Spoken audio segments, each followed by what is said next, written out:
All right, that's our big Boxing Day test preview done. We're going to get into some BBL SuperCoach and just BBL in general. We've got 2 matches tonight in the Sixers versus Stars and Scorchers versus Renegades. They always play 2 after the Boxing Day test. You got the early one, I think it's about 6:15. Then you got the later one in Perth, 9:15.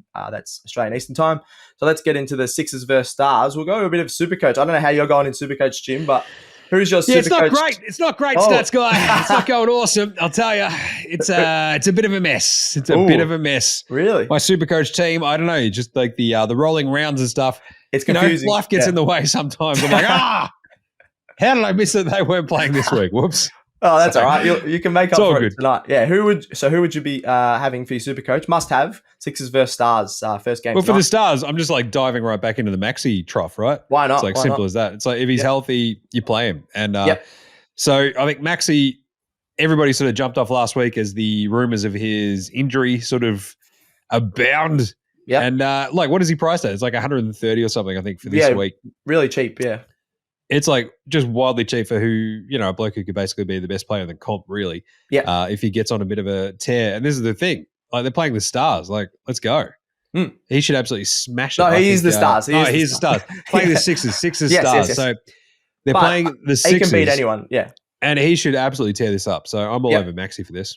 Yeah, nice. All right, I'm gonna go the opposite. I'm gonna go Sixers. Josh Phillippe, he's got a break even of just 4. So even if he makes a couple of runs, he's gonna get over that break even, make some money, which is also really handy over the first few weeks of BBL SuperCoach. Been solid with the bat. He's had a few scores of 40 so far in the Big Bash. Averages 50 points against the Stars. Anything I think we've talked about before, anything around that 50 mark is really, really solid. I think he's averaging 50 something so far this year as well. So I'm going to go Josh Phillippe. I really like the Maxi pick as well, just because he's, like you said, he's only 130,000. You know what he's going to do. He only got 30 points in the opening game. Bo Webster actually took the cake. He got 50 runs and 4 wickets for the Stars. So hopefully Maxi can do something like that, because we have seen him do something like that in the past. Get a couple of wickets, get a 50 would be nice for Maxi.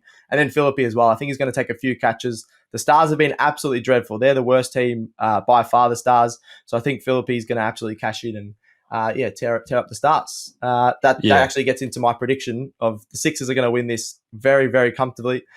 Could be a bit of a whitewash here. What do you reckon, Jim? Yeah, I agree with the Sixers call. I think the way I want Maxi, though, to step back up, his break even's pretty low. Yep. He's going to make you some money anyway. And it's he has these moments where he's the only dude who stands up for the Stars as well. And it can be either with the bat or the ball, right? So it's let's go. I'm all over the Maxi, but I think the Sixers win this one pretty handily. Yep. Yeah, agreed. They're going really strong, and Stars. Both the Melbourne teams actually are the worst 2 teams at the moment, which is pretty sad. Shocking year, especially on Boxing Day. It's step up. But I do love seriously though, the concept of the 2 BBL matches after the Boxing Day test. It's a feast of cricket, Stats guy. I love it. Great. I love every aspect of it. Let's just dive in like a pig in a trough. I am. You're sitting there on the couch, a few tins deep, just loving every moment of it. It's great. Perfect. So that later game, I think it's about 9:15, is the Scorchers versus Renegades. The other Melbourne team are desperate for a win. Scorchers are flying as usual, going off that going for the 3-peat of titles. They're absolutely awesome. Let's have a look at another SuperCoach must-have. Jim, I think you're going for Scorchers' best player, I'd say. That'd be Aaron Hardie.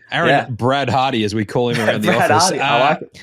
He is crushing it, right? And this is the thing. It's pretty weird sort of when it comes to SuperCoach. You're paying a lot for, all right, what's, the last couple of games, what have you done? But Hardie's been that good that he's still got plenty of price rises left in him, which is chaos to think for a bloke who's near the top of the tree already, 189,000, but he's going to go up no matter what. And I think this Renegades team, as you said, shocking gear. So let's stick with Aaron Hardie. He's going to go bang.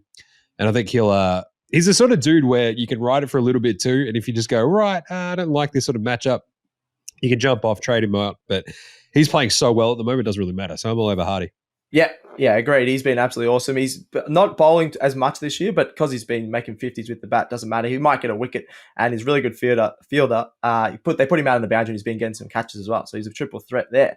Another triple threat, I think, is Ashton Agar. Only 114,000 1,300. Really good all-rounder. Hasn't been batting that much because the top of the Scorchers order just have been making the runs. But if he does get a go with the bat, he can hit some sixes. But it's mainly been with his bowling. He's just improved his bowling each year, probably over the last 5 years. A lot of dot balls. He's one of those bowlers where he just starts it into the stumps, his left arm off his, which don't always look that good, but he builds up the dot balls, builds a frustration. I think you'd see that in your Sunday pub cricket where you get a lot of dot balls. I was going to say, guy swings out of his ass. That's how you roll in the backyard, isn't it, Stats Guy? Oh, or yeah. up in the East Keilor under 16s that you're still dominating? Isn't that how it rolls? Oh, yeah, a few games for Abbas in the office. I think I tried to do that, but not as good as Ashton Agar. I was saying I think that would happen in a bit of pub cricket. Get a few dot balls and they try and swing out of their ass. And it's been happening in the Big Bash with Ashton Agar. He had a huge score of 157 a few years ago against the Gades, and I wouldn't be. That was when the Renegades were struggling as well. They have been struggling so far this year, so I wouldn't be surprised if he gets something over 100, which is a huge score in Big Bash Supercoach today. Yeah. I think that's it, Jim. I think we've covered the Boxing Day test. We've covered a bit of Big Bash Supercoach. You haven't made a prediction for the second game there, Stats Guy. I think I've already given my prediction about this game just from bagging the Renegades, but I will say the Scorchers are going to win this season. I think the Sixers and Scorchers are probably two of the top three teams. You've got the Heat as well, who are flying, but you got to go Scorchers and Sixers, especially at home. Who are you going, Jim? I'm going the Scorchers as well. Like, God bless the Renegades. They're trying. Yes. Like, they're trying. And I'm here for, the very nice uniforms. But the problem is they stink. So, Aaron Finch, let's see something, anything. Oh, and it's just, I don't know, man. But it's just, I'm all over the Scorchers for this. But the cool part is it's out west. It's at Optus Stadium, 9:15. It's a great time. This is awesome. As I said before, just the simple back-to-back-to-back of the Boxing Day test, the BBL game, and the late one out west. This is how it should always be structured. It's very simple. Just give me a late game. Cricket. A few teams deep again. I just want cricket all the time. It's not hard. Yeah. It's not hard, I'm saying. But, I'm going the Scorchers in this one.